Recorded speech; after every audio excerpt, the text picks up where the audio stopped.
In this video, I'm going to show you how to clean these G-tube extensions. They can get really, mine aren't even that bad right now. I'll move to some better light. But they can get pretty gunked up with milk, and I don't know if it's the same with formula. I find with breast milk, like, it's really fatty, and so it gets, I don't know, I just feel like it gets really gunky in here and it can kind of turn yellowy and gross. These aren't so bad right here. You can kind of see at the ends a little bit gunky, but I'll show you how I clean them and get them nice and clean.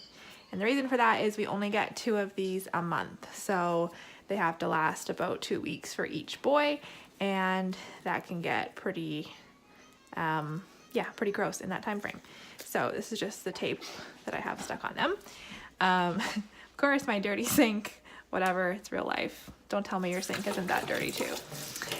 So I'm just turning on my water. I'm gonna turn on like pretty hot and open up the extension here, both the feed and med ports.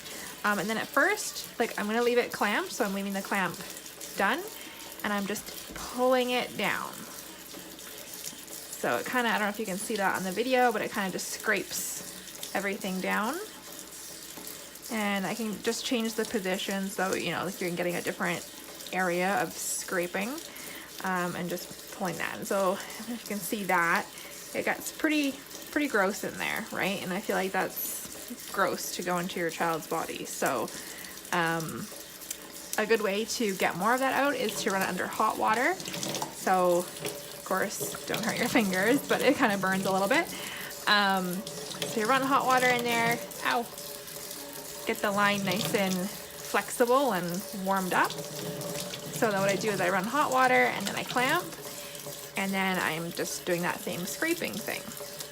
And it just works a little better with hot water because the tube is nice and bendy, and you know, just helps get more gunk out, I feel like, anyway.